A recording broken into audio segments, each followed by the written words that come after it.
To everyone online. We're so excited that you're able to be with us today.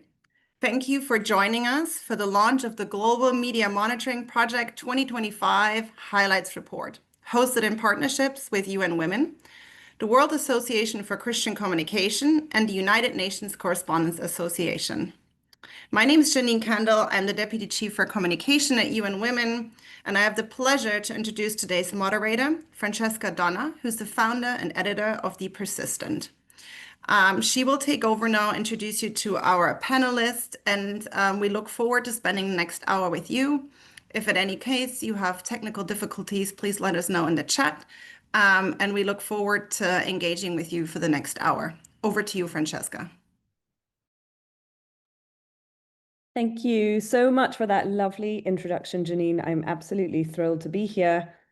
And to be honest, I'm a little bit disappointed that we have to talk about this problem, which seems so deeply entrenched, which is how women are portrayed or not portrayed at all in the media. It's a global issue. I'm really very glad that we've got data around it. We're going to look at that today. But the frustration is very present because not that much has changed. So let's go back a bit. First of all, we're here to mark a really important moment, and that's that 30 years ago at the 1995 Fourth World Conference on Women in Beijing, which of course you all know about, governments pledged what? To transform women's lives through the Beijing Declaration and Platform for Action. Among the many commitments was a call for equal participation of women in and through the media, and for the elimination of gender stereotypes in how women and men are portrayed. And this is where I get very upset because not that much has changed. We're going to find out in the report that we'll hear from. So Global Media Monitoring Project has provided the world with this unique and vital accountability tool. Every 5 years, researchers, journalists, academics, and civil society groups come together to take a snapshot of who makes the news and who doesn't, whose voices are amplified, and how women and men are represented. It is the largest and longest running study of gender in the media anywhere in the world, and it is critically important because data is everything. We can speak anecdotally, we can speak from what we see or what we read, but data makes it concrete, and data makes this conversation very important. So I'm really, really happy today, this is the happy part, to have this wonderful lineup of speakers and panelists. We've got UN Women, we have the Gmmp Global Media Monitoring Project research team, we've got journalists, we've got civil society leaders, we've got content creators, all of whom are going to talk about these findings and discuss how we can ensure that media plays its a really important role in advancing equality, democracy, and justice. Before we begin, one quick note, the event is being recorded. You probably heard the announcement at the very beginning. And even more importantly than that, we really encourage you to pop in the chat questions, reflections, thoughts, experiences. A lot of you are consumers of media. A lot of you are producers of media. A lot of you are analysts of media. And so we'd love to kind of hear what you're seeing, what you're experiencing, and what you are doing. And we'd love to take up a lot of those questions and thoughts later in this conversation. That said, let's move on. I'm so thrilled to invite two speakers to deliver some opening remarks. First of all, I'd like to invite Calliope Minguero. She's Chief Ending Violence Against Women and Girls section at the UN Women. And also Stephanie Filion, UN Correspondents Association. So with that, I'd like to hand the floor over to them for some opening remarks. And after that, we'll go on a deep dive of the brilliant and frustrating findings from the 2025 Gmmp study. Thank you so much, Francesca, and dear distinguished members of the UN Correspondents Association, members of the UN Women Media Compact, journalists, colleagues, dear friends. Good morning, good afternoon to all of you. And Francesca had already said the framing and the stage about what we're going to hear today. And this important event and the launch of the findings is happening indeed in a very important moment as well as in the General Assembly, the 80th session, we are also going to have a critical moment examining progress around the Beijing Platform for Action as we are commemorating the 30th year anniversary. We heard already from Francesca that media had been identifying the Beijing Platform for Action as pivotal for the advancement of women and setting out a clear roadmap with clear recommendations for different actors. We heard that since 1995, in order to monitor the progress of the Beijing Platform for Action in this area of work, the Global Media Monitoring Project, in a very unique way indeed, Francesca, has conducted research every 5 years, providing a vital evidence-based data, as you said, on gender in and through the news. And UN Women and partners, we have been very happy to consistently support these efforts. And this year, we're going through our ACT program to end violence against women and girls, which is an EU UN Women program. And the 2025 survey includes for the first time a focused analysis of gender-based violence in the media. And this, colleagues, is very, very important as we have seen gender-based violence increasing against women human rights defenders, including women journalists. Today, as we launch the 2025 Key Findings Report of the Gmmp, the abbreviation as we call it, we face sobering evidence. You're right, Francesca, to be really sad about the findings. Women remain only 1 in 4 people seen, heard, or read about in the news, a figure unchanged for the last 15 years. Stories of gender-based violence appear in fewer than 2 out of every 100 news articles. Think about it. This is not just a gap in reporting, it is a gap in democracy. Media is one of the most powerful forces shaping public discourse, democracy, and accountability. When women are absent, democracy is incomplete and public discourse distorted. At the same time, media mirrors society, and in today's context of backlash against gender equality, that reflection is deeply troubling. As we mark Beijing plus 30, with only 5 years left to achieve the Sustainable Development Goals, the report findings are both a wake-up call and a roadmap. It gives us a call to action. They show clearly where progress has stalled and where bold, renewed effort is needed. In line of the Beijing Action Agenda that we're going to launch officially during the General Assembly, the 80th session, UN Women has a very clear call of action to media leaders, governments, and digital platforms in order to step up and accelerate progress in this really significant area for the media. 1, break the stagnation by committing to time-bound targets for gender parity in sourcing, content, and newsroom leadership. 2, protect and support women journalists and digital creators, many of whom face discrimination at work, harassment, and online abuse. 3, ensure survivor-centered, ethical reporting on gender-based violence, the reporting that challenges stereotypes. And lastly, amplify the voices and stories of women in all their diversity.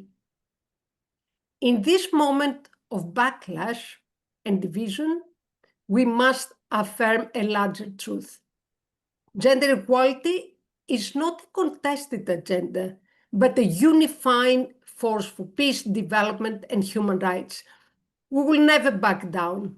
We will never give up on upholding the rights and empowerment of all women and girls, because without women's voices, there is no full story, no fair democracy, and no shared future. Let's make 2025 a turning point with the Beijing Action Agenda. UN Women is proud to stand today with the World Association for Christian Communication, the UN Correspondents Association, and our media partners. We are proud to stand with every journalist who's trying to change the narrative and bring the truth to life. We thank you for this collaboration, and we look forward to a really fruitful and action-oriented discussion today. Thank you so much. Back to you, Francesca. Thank you so much. I feel a little more hopeful since I heard your remarks, even though they're frustrating and annoying. I feel like the fact that there are so many people joining this call from around the world and that there is hope and determination and planning and preparation for what we need to do makes me feel a little bit better. Stephanie, I wonder if you had a couple of quick remarks before we move on to the report itself. Stephanie Filion? Yes, thank you, Francesca. And maybe to begin, I wanted to congratulate you because I met you a few years ago once in Iceland when having your own women-focused publication was still an idea. And now it came to fruition, and it's such an important word. So congratulations to you.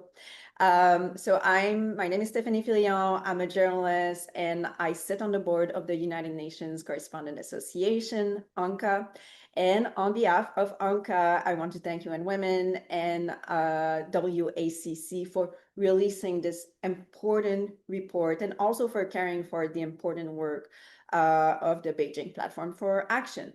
So UNCA represents journalists from every corner of the world, and our goal is really to advocate for our members for access to the UN, but also to support initiatives, to support grants, to help journalists do their work around the world, but especially in developing countries.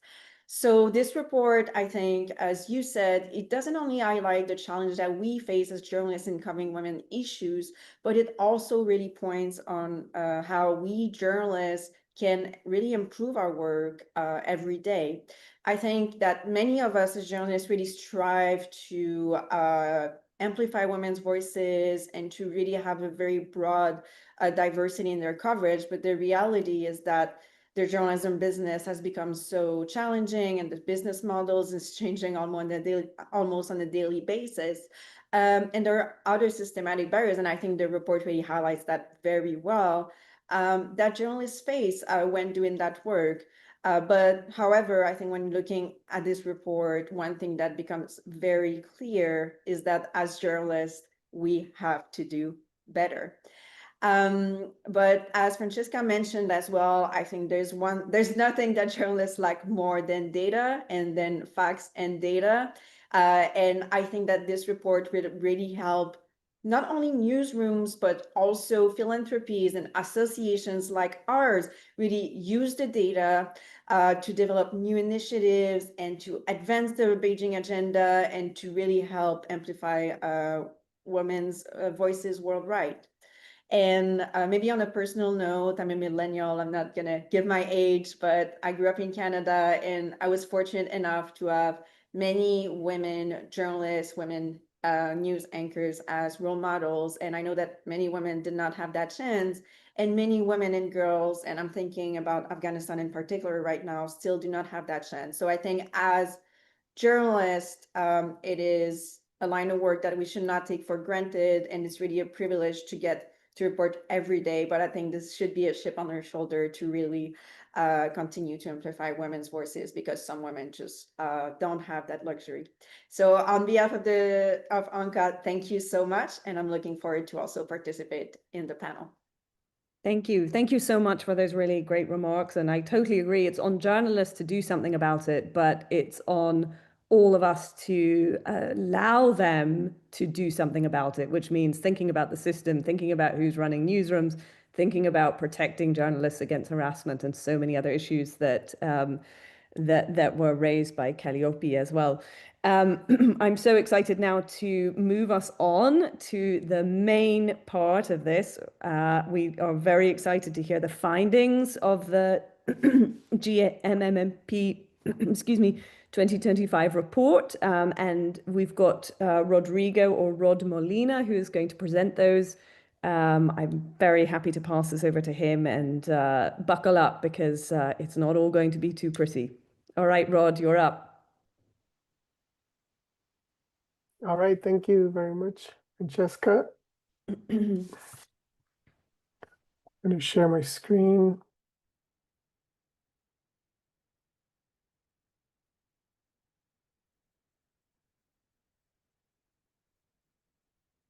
Are you able to see PowerPoint presentation? Rod, that looks great. Perfect. Amazing. Okay. All right. So, good morning, good afternoon, or good evening.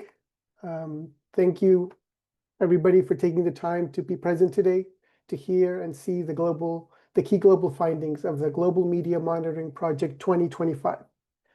This is the 7th iteration of this project, whose goal is to monitor and document the presence, representation, portrayal of women and men in the news media to foster gender equality.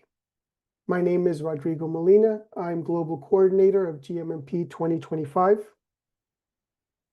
An important group of people, mostly women, some men, and also gender diverse peoples from all regions of the globe made today's results possible, but more importantly, have made this project sustainable for 30 years now.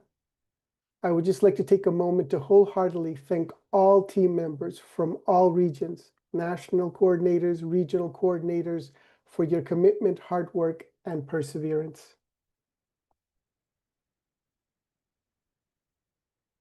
The first GMMP took place in January of 1995. Later that year in September, the 4th UN World Conference on Women in Beijing. The platform for action adopted at the conference identified media as one of the 12 critical criteria for action for the advancement of women and achievement of equality between women and men. The platform recognized media monitoring as a strategy to advance gender equality and empower women. Non-governmental organizations and media professional associations were urged to encourage the establishment of media watch groups that could monitor the media and consult with the media to ensure that women's needs and concerns were properly reflected. Governments were urged to support research into all aspects of women and the media so as to define areas needing attention and action, and to promote research aimed at promoting a balanced portrayal of women and girls and their multiple roles. The next GMMP was held in the year 2000, and every 5 years since then. The 7th edition was held in May of this year.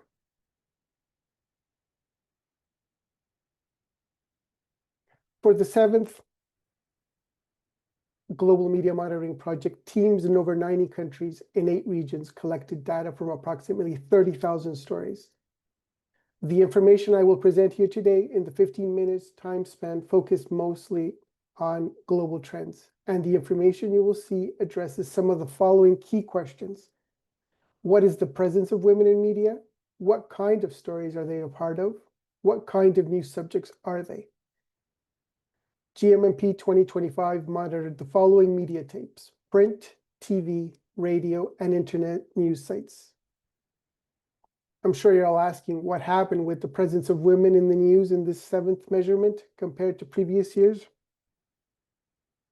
Well, on a global scale, the movement toward 50-50 representation of women and men in the news has plateaued. We can still see an improvement of 1% from 2020 to 2025. So we've gone from 25% presence of women in the news to 26%. So we can honestly say, while women are 50% of the population, only a quarter of the news has a woman as their main source or subject. Furthermore, as you can see in the slide, results show that we've been around this quarter mark for the last 15 years. 2010, 2015, 2020, and now 2025 all show that we've been around either plus 1% or below 1% around this 25% marker. If we look at the bottom right-hand corner of the slide, we can see the presence of women compared between traditional media and internet news sites. We see that women's presence as subjects and sources is slightly higher in internet news sites. This tendency has remained since 2015. So now we know the presence of women has increased by 1%. But what are the major topics that the almost 30,000 stories talk about? Slide 5 answers this question. 1/4 of the stories are about politics and government, 26%. 19% deal with social and legal issues. 17% are about economy. 16% deal with crime and violence. This year, we separated gender-based violence from this bigger category to have a specific look at what is happening with gender-based violence in the news. So these 4 major categories represent 78% of all major topics covered in the news. So when we say women are 1/4 of the news, a relevant part of this is because women are subrepresented in these topics as sources and subjects. Other main topics of news are science and health with 8%, celebrity arts and media with 6%, sports with 6%, and gender-based violence with 1.8%. Other topics comprise less than 1%. In the following slide, we'll take a quick look at what happens with the presence of women in print, TV, radio per region for all GMP measurements. However, since potentially this slide can be full of numbers, to make things easier, I'm just going to focus on 3 measurements, which is the 2025 results, the 2020 results, and the 1995 results. So we're able to see potential for change in a 5-year span and the change in this 30-year span. I will go region by region. So in Africa, from 2020 to 2025, there was an increase of 1%. When you compare this to 1995, the increase has been of 1% as well. In Asia, from 2020 to 2025, there's a decrease of 2%. When you compare to 1995, the increase has been of 5%. In the Caribbean, from 2020 to 2025, there's been a decrease of 2%. When compared to 1995, the increase has been of 3%. In Europe, from 2020 to 2025, there's been a decrease of 1%. When compared to 1995, the increase has been of 11%. In Latin America, from 2020 to 2025, there's been an increase of 1%. When compared to 1995, the increase has been of 11%.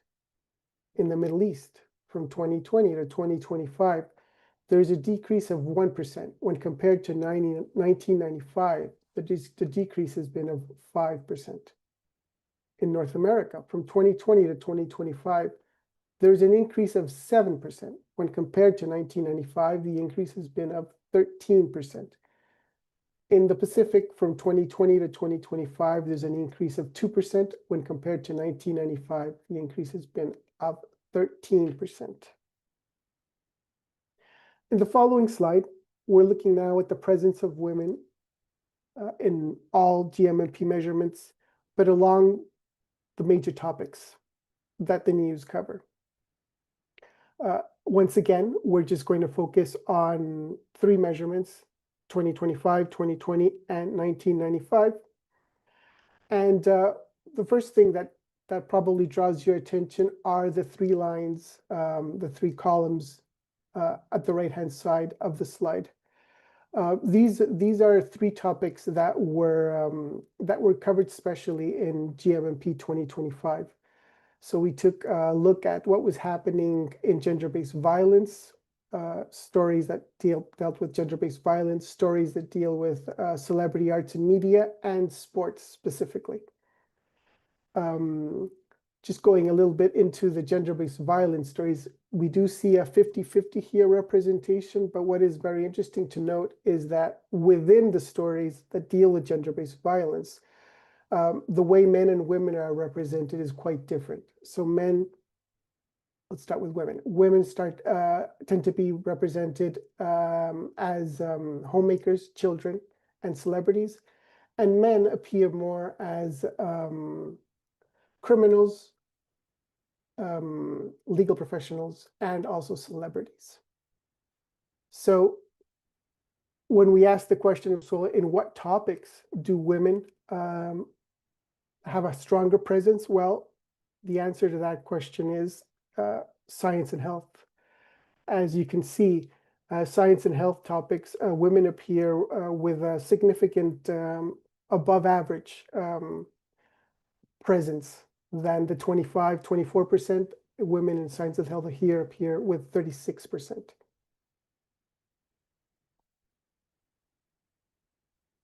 In the following slide, we're just going to take a closer look at gender-based violence stories. It's important to note that one of the important findings of this project was to note that, well, of all the news that we monitored, less than 2% of the news dealt with gender-based violence. So we discovered that despite its prominence in the lives of 50% of the population, gender-based violence barely makes the news. Various forms of gender-based violence, offline and online, are featured in less than 2 out of every 100 news articles worldwide. Of these, less than 2% focus on gender-based violence against men. The reason that intimate partner violence against men appears is because when one talks about gender-based violence in family relationships, the question of who is producing the violence usually comes up, and we just wanted to see what the news was saying. And in this case, we found out that less than 2% of men appear as victims of gender-based violence or intimate partner violence. In terms of types of stories within the gender-based violence domain, we have sexual harassment against women, rape and sexual assault with 34%, and then followed by the more extreme forms of gender violence, femicide and trafficking with 31%. We also have intimate partner violence against women with 23%, and technology-facilitated gender-based violence with 9%. Intimate partner violence against gender-diverse people is less than 1%. In this following slide, we're looking at the presence of women as reporters in traditional media, print, TV, and radio. Again, we're looking at all the measurements of Gmmp along regional presence. We're going to focus also, again, just on the 2025 and the 2020. But what stands out here is that the presence of women reporters in most regions is around the 40% mark, a little above or just around the 40% mark. If we compare this with women reporters on news websites, internet news websites, we discover that the tendency remains, but women reporters in internet news sites tends to be a little higher. In most regions, again, it's over the 40% mark, and in some instances, it has gone close to or over the 50% mark.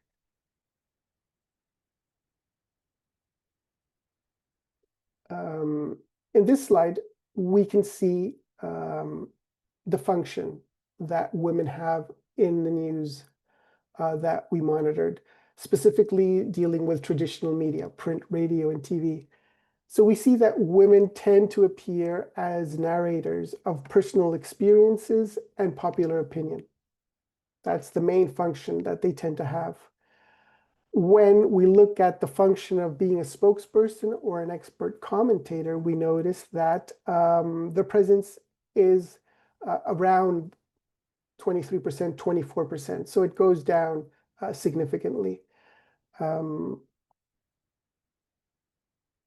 Just going to make a few final closing remarks. These results are not encouraging. An accumulative increase of 2% in a 15-year span needs to be examined and to try to explain what might be happening.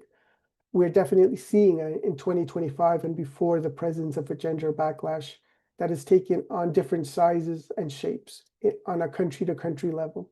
From this point of view, perhaps one can see these results from a positive light. In different countries and regions, people and institutions continue to find gender equality a goal to be pursued. However, these results and the low visibility of women in news media does not reflect today's global reality, that women are involved in contributing to society in so many ways, and that women can be excellent sources for journalists. These results show us that the news tends to follow political and economic power. Since women have a significant lower representation in these social spaces, their presence in the news appears reduced. Well, please do download or view the complete highlights of findings reports online. The full report with country and regional data will be published in November. Let us know by sending us an email if you would like to be informed when the report is available. Thank you very much for your attention, and I will stop sharing the screen. Thank you so much, Rodrigo. I appreciate greatly the work that you put into this in this excellent and frustrating presentation. Those numbers are really indeed quite sobering. I wish I could say they're shocking, but they're not. There is a quick question here actually that came in from Sonia Gill, and I wonder if you might answer it very quickly. Did the monitoring include the publications by legacy media via digital platforms? Was that part of it?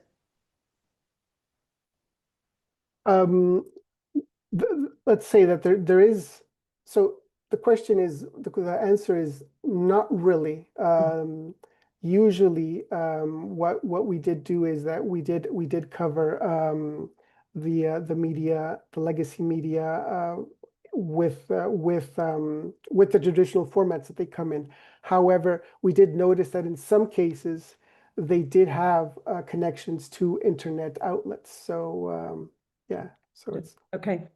And then one other really quick question, then I really want to move on to our fantastic panel, but it's an important question. Women as news subjects versus women as sources. Diana Mason remarks that these are very different, and she is curious, how did you determine who were women as sources? Because it's not always, women specifically, it's not always clear from names. Did you have a way of looking at that? Yeah. So again, it's a good question. So what we did do is that when we analyzed the stories, we identified who the sex of the subject of the story, and we and that was defined as the source. In terms of the subject, sorry. In terms of the source, I don't remember right now specifically the distinction, but maybe Sarah might know more precisely. Thank you, Sarah. Let's, you know what, just forgive me, it's a really important question, but maybe to keep things moving, perhaps we can get back to the audience on that, because it's a tricky question. And maybe if Sarah has remarks that we can bring in at the end in the Q&A, forgive me, just because I'm on a clock and I'll be in trouble if I don't move it on. But let's try and come back to that in the Q&A, and maybe Sarah, your colleague, can answer some of that. So, right, panelists, I hope you are there. I'm so excited to introduce you. I have three wonderful panelists who are going to be talking about this, some of the research that we've just heard about, and also talk about their own experiences and some of the things they'd like to see happen to start solving some of these problems. I'm going to bring back Stephanie Fillion, who you met at the beginning. I'm also really thrilled to introduce Jacqueline Lectari from Albania. She is the founder of Tabu Blog, and an Albanian media and digital influencer. And I'm so glad to have a digital influencer, because as we all know, media is changing by the minute. So it's very exciting to have that represented. And then our third panelist is Sylvia Obaga. She is Regional Communications Manager from Equality Now, and she is calling from Nairobi. Welcome. Equality Now's mission is to secure women's rights, and she's going to be focused probably quite specifically in this conversation around the violence part and what we're going to do about it and how we can tell these stories. If the three of you want to pop up on my screen, that would be great. But Stephanie, since I see your face there, why don't we start with you? I'm really curious. You know, you've worked in big newsrooms. I've worked in big newsrooms. Were there any of the findings that stood out to you in particular? You know, I know we've sort of been looking at the same trend for a while now, certainly since 1995. Not that much has changed, but is there anything that kind of stands out for you as a surprise or as something in particular that needs to be addressed with greater urgency, perhaps than all of the other stuff? What are your kind of top line remarks on this? Well, I think I touched on that a little bit in my introductory remarks, but the first thing that came to mind when listening specifically to Rodrigo was, you know, when I've worked in broadcast journalism, I worked in podcasts, I've worked online, and also, you know, I've had the chance to work in newsroom where I had a little bit more time and resources to work on stories. But I think no matter which newsroom you work in nowadays, I would say that it's fair to say that I don't know of any journalist who actually has time to sit down and think about, you know, how they bring those voices, and that really has the resources to have this kind of deeper reflection on how you represent women's voices, just because the news cycle has become so fast and the resources have become so scarce in newsroom that journalists have had throughout the years to do increasingly more with less.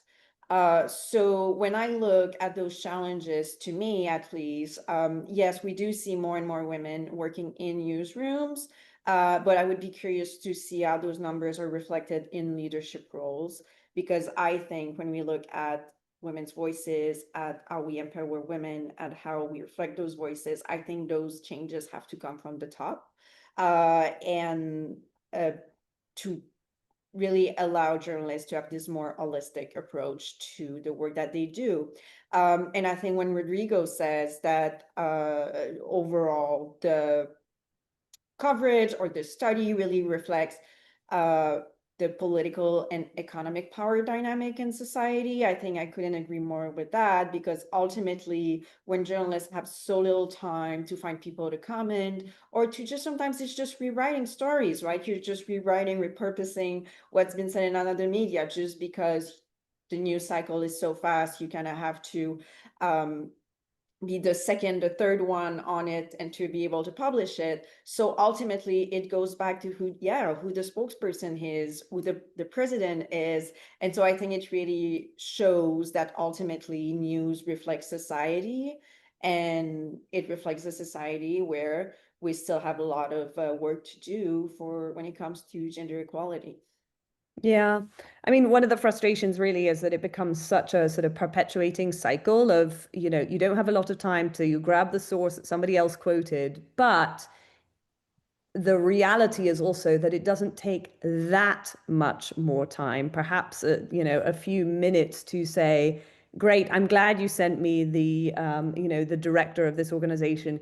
Is there a vice, you know, is there a deputy, perhaps a person of color, perhaps a woman, perhaps LGBTQ, who we might talk to instead? And very often behind the scenes there is, and it's sort of, in a way, to me, kind of getting in the habit of just asking that question and saying, yes, that's great, but what else, who else do you have that we might do, you know, talk to them and get that different perspective? And in reality, it's sort of a few minutes of work. But I think one of the problems is also that it's not ingrained in the DNA of the newsroom. And if it's not something that isn't valued, then it's not something that journalists think about. Do you agree with that? That is very true. And it goes back to awareness, to work culture. And I think it goes back to leadership once again, even if it's something that you can also do on an individual level as a journalist. Totally. There's some really interesting comments in the chat here, which I'm going to try and address, but I want to make sure that all of our panelists are heard. So Jacqueline, are you there? Is she there? 1 second, yes. Yes, there you Hi are. there. Thank you. Thank you so much for joining us. I'm so happy to meet you here. Yes. Thank you for having me. And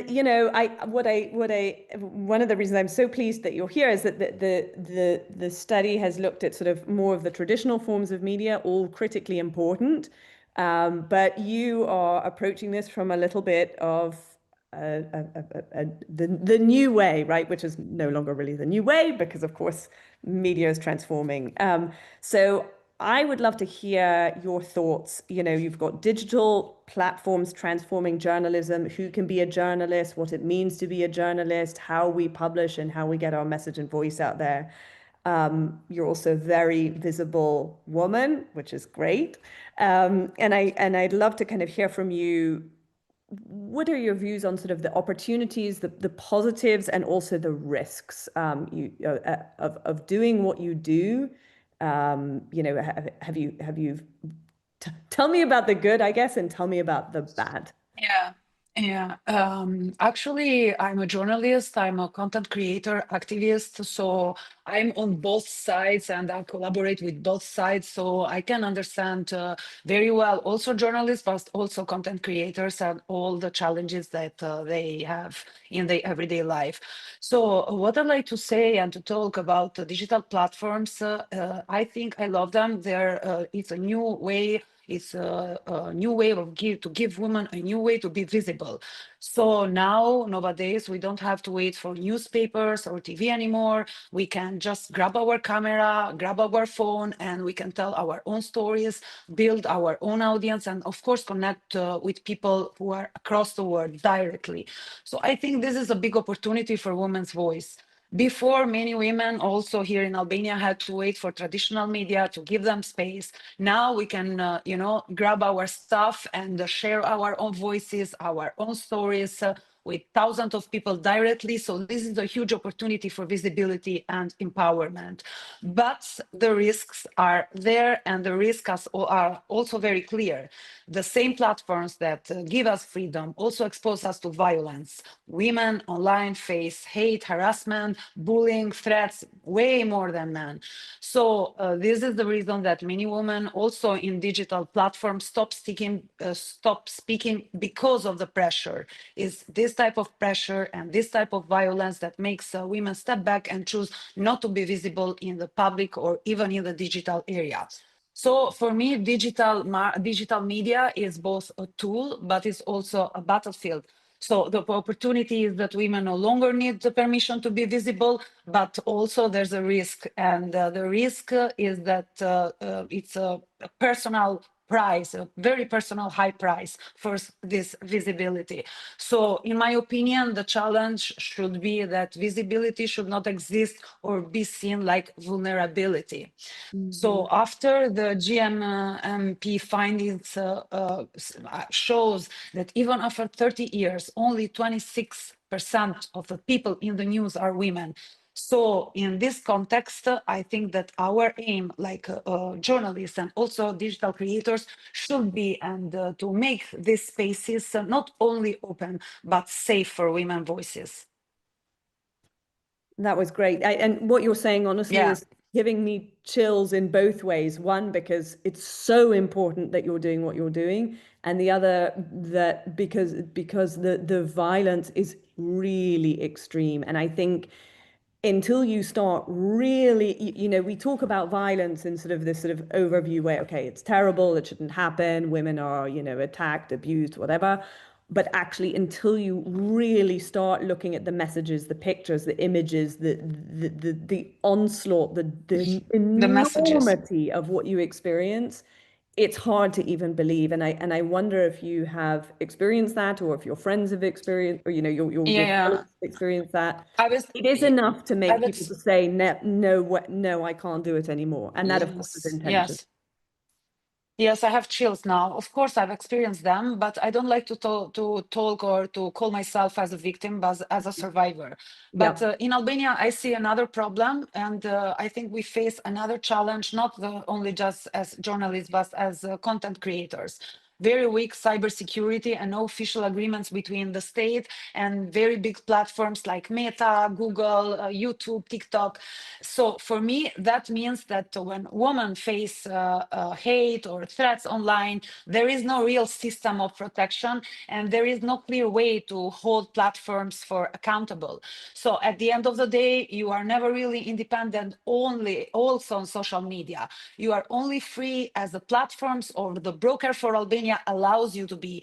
But this means that they can close the door at any moment. So all your content and all your job and all your connections and all your archive goes away. And another problem I have, I think that we have in Albania, Albania digital market, it's what I call digital mafia.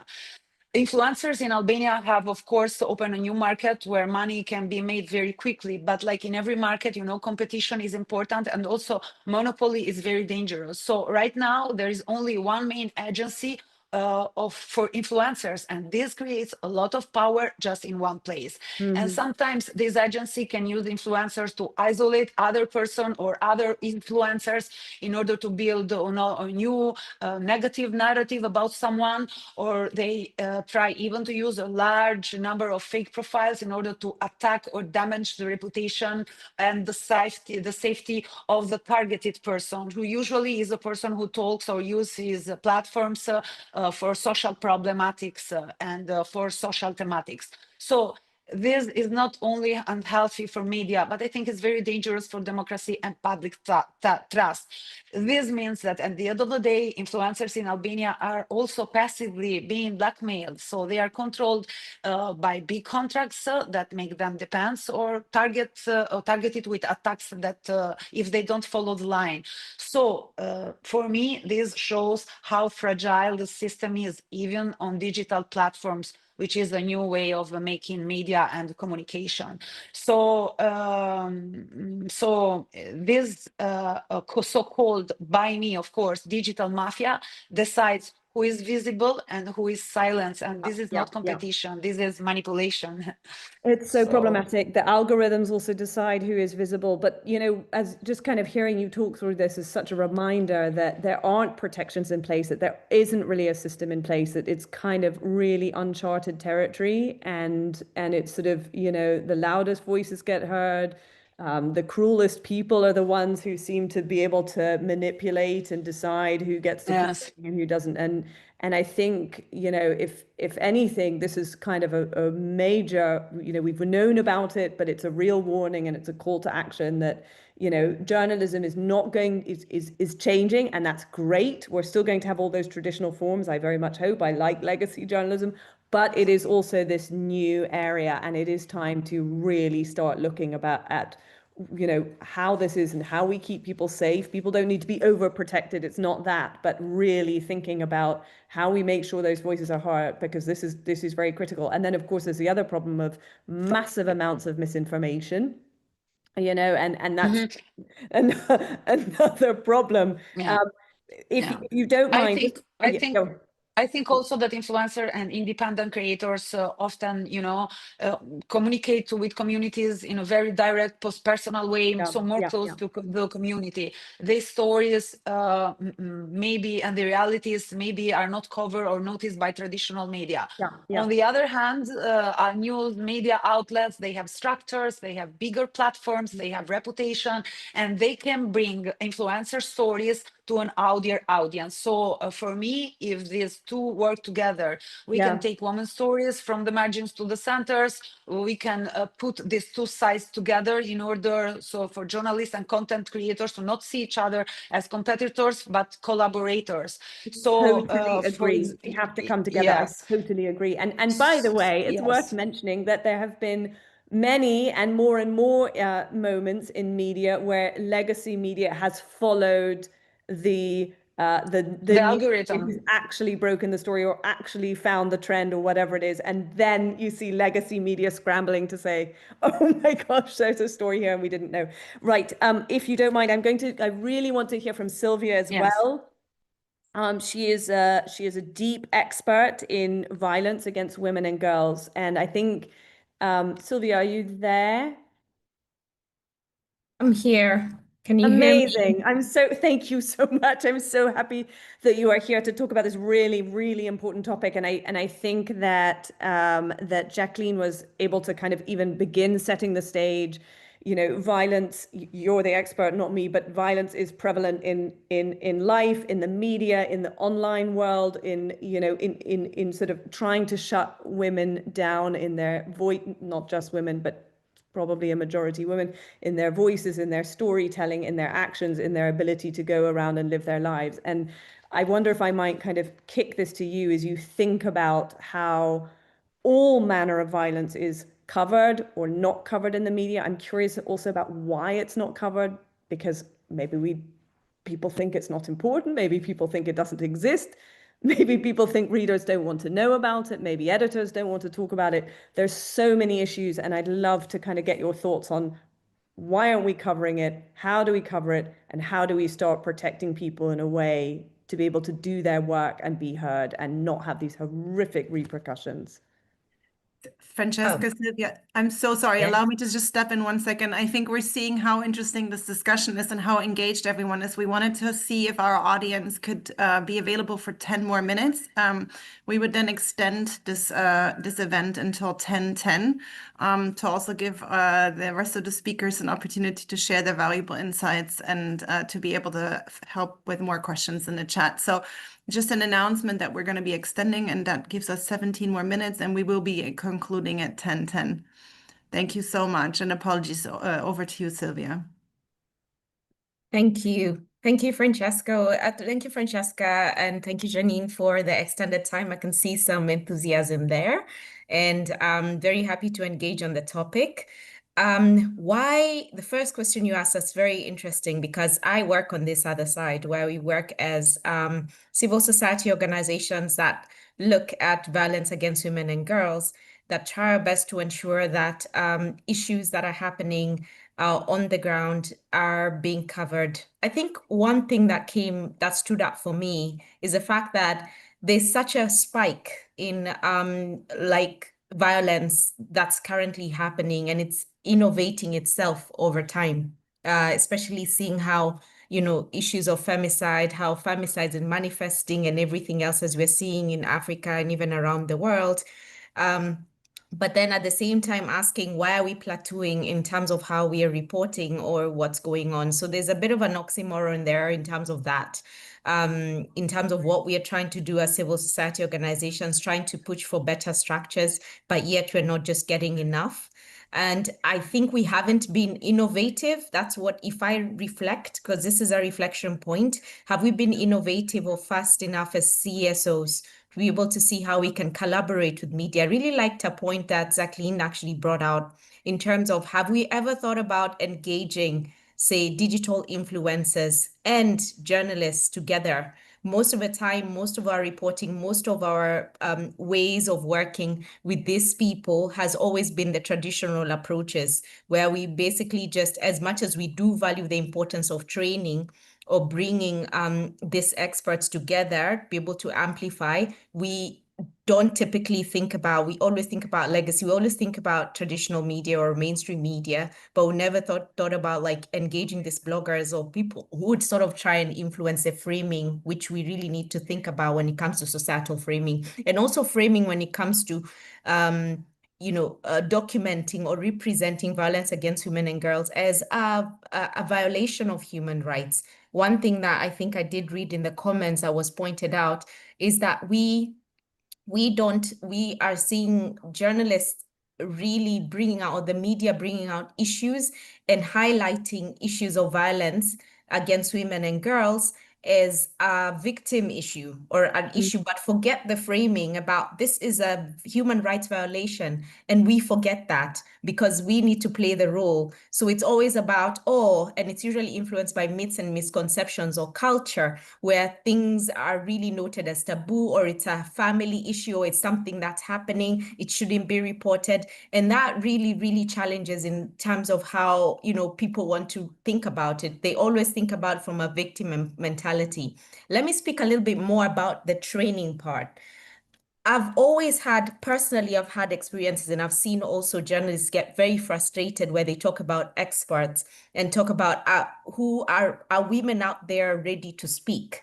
Are some survivors out there ready to speak? Even when we talk about ethical and survivor-centered gender-sensitive reporting, we talk about ensuring that we are bringing out the voices of survivors, but we forget to think about the kind of things that a survivor is facing in that point. And as civil society organizations that are advocating or pushing, we might have the issues at hand and are ready to speak out, but the person who's been interviewed perhaps is not ready to speak out.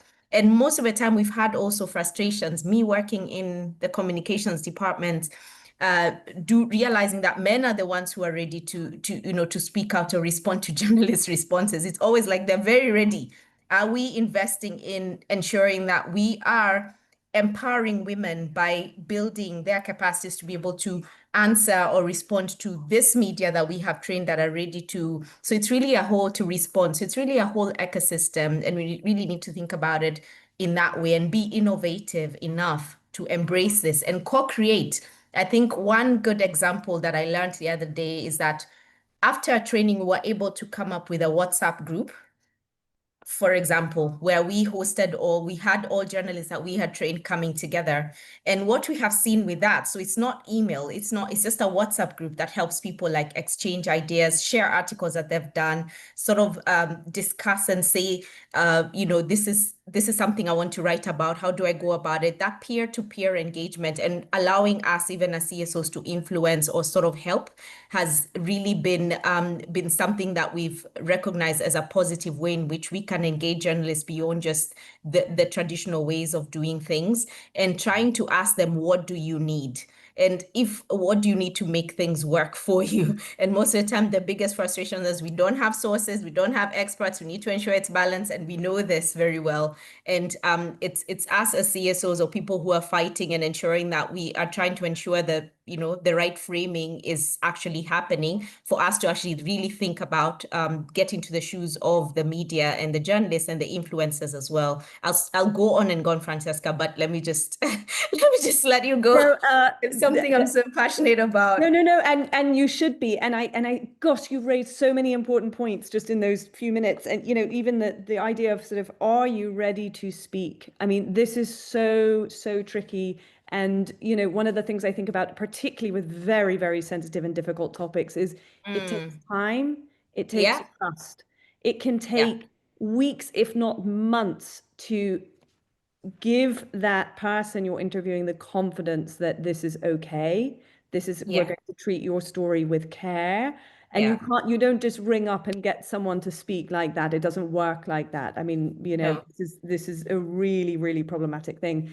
But it's funny, and because it sort of also relates back to the point that Stephanie was making at the beginning, which is journalism moving so fast. We need the story now. We need the story yesterday. Well, you don't get a story like this yesterday. It takes time, and time is money. So that's one thing. The other thing is also about experts, which of course we saw in Rodrigo's work, that women experts are kind of stuck around the 25% mark. Well, guess what? On any topic, men so often, as you pointed out, tend to say, not all men, of course, but tend to say, oh yeah, no, I can talk about this topic, I can talk about that topic, anything, it's good, I've got it. And women very often say, oh, I'm not sure I know enough about that. I'm not sure I'm the expert you're looking for. And so I think that also kind of comes back to a training or an encouragement of women to come forth and say, no, actually, I am an expert on this topic, or I know enough about this topic to be able to go up there and tell you what I know. And this is so problematic because you keep getting the same kind of voices and perspectives reflected over and over when you keep amplifying those same voices rather than the new same voices. Exactly. Totally. And then the other critical thing you mentioned was these entrenched stereotypes, and that was another thing that came up. The way we perceive a woman, oh yeah, she's the victim, or she wore this, or she did that, or whose fault is it? I would love your thoughts on that, because I think this is just so pervasive across media. I'd love your thoughts on that. And then I think maybe Jacqueline might also have some thoughts on kind of these entrenched stereotypes of how we portray a woman or what we think a woman is or does or says and all of those kinds of things. So if you might talk a few minutes about that, and then we'll go to Jacqueline on that. Of course. I think when I mentioned that, I meant that in most articles that you read, we'll always portray the woman as a victim, and always will ask the why. Why did that happen? Is there something that she did? And we've seen that framing happening so many times. There was a domestic, an argument occurred because this woman refused to give this or did this or did, and there's no mention of, like it's always the man, the perpetrator, being given power, even in the way in which it's been framed in terms of the headline or the topic. That is not gender sensitive reporting. That is basically disempowering the woman and really saying the reason why this happened is because of this, and this ends there. And then as much as something is being reported, there is no condemnation. And so even if a journalist has come in and said, oh, this report happened, but there's no expert coming in, for example, who has been, and there's an opportunity to do that, to speak about who is condemning this particular, and that is a victimhood that we're trying to fight about, and say, where is the one who's saying that this is wrong because of this? You just don't end it there. And most of the time we've had it quite a lot, like, oh, this happened, someone poured some hot oil or something on someone, or this lady was walking in the night late and she was accosted, and this incident happened because she was, that is all that's remaining in your mind. And it's really about the framing. So those are just a few examples of like some articles that I've seen or some news reports that really come out. And that's where we must continue to invest. And even the news stations, I know that we are trying to be competitive or make business, or, of course, because things are changing quite a bit, and it's no longer the big media houses, the space is also shrinking. But, even just thinking about partnerships with civil society organizations like, ourselves, who are willing to work with media houses to co-create even campaigns that also suit both needs, and ensure that we are not necessarily pushing our agenda, but ensuring that we are helping the media play their role, which is the full estate role. The full story. And you know what it is when someone just says, oh, the women did this or whatever, it's lazy. It's lazy. It's lazy. It's really lazy. You're not asking the questions. So that was really helpful. And I'd love to bring this back to Jacqueline. I'm sure you see a lot